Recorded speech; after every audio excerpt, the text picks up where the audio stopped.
بسم اللہ الرحمن الرحیم۔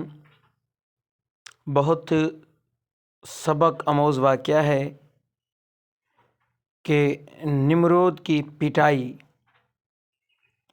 ایک دفعہ اللہ تبارک و تعالی نے انسانی شکل میں ایک فرشتہ نمرود کے پاس بھیجا۔ فرشتے نے اس سے کہا، تیرا خدا کہتا ہے تو مجھ پر ایمان لے، میں تیری بادشاہت برقرار رکھوں گا۔ نمرود بولا، کون خدا؟ نعوذ باللہ من ذالک، خدا تو صرف میں ہوں۔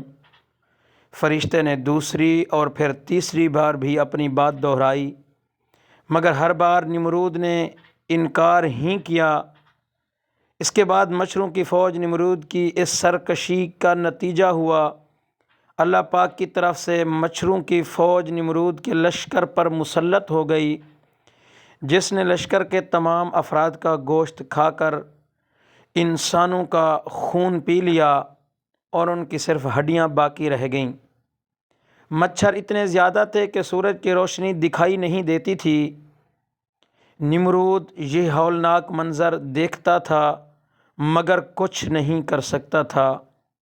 نمرود کی پٹائی اس کے بعد اللہ کا کرنا یہ ہوا کہ ایک مچھر نمرود کی ناک کے راستے دماغ میں گھس گیا اور مغز کھانا شروع کر دیا۔ درد کی شدت سے نمرود پاگل ہونے لگا اور اس نے اپنی تکلیف ختم کرنے کے لیے سر پر ڈنڈے لگوانا شروع کر دیے۔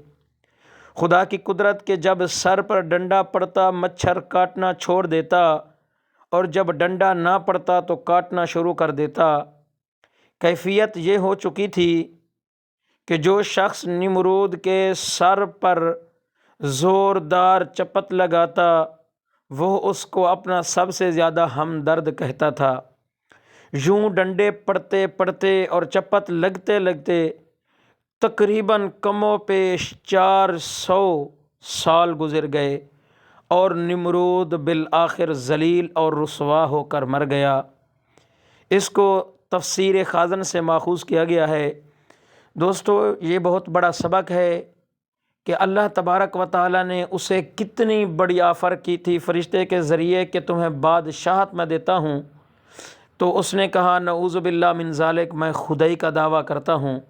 تو پھر جو کرنا رب کا ہوا تو پھر وہ سامنے آ گیا اور قیامت تک اس پہ لعنت بڑھتی رہے گی۔ تو اس سے بہتر ہے اپنا دل، اپنی محبت صرف اپنے رب سے ہی لگاؤ، جو سب سے زیادہ محبت کرنے والا ہے، جو انسان سے پیار کرتا ہے، انسان کے گناہوں کو درگزر فرما دیتا ہے، اس کے سامنے سر بسجود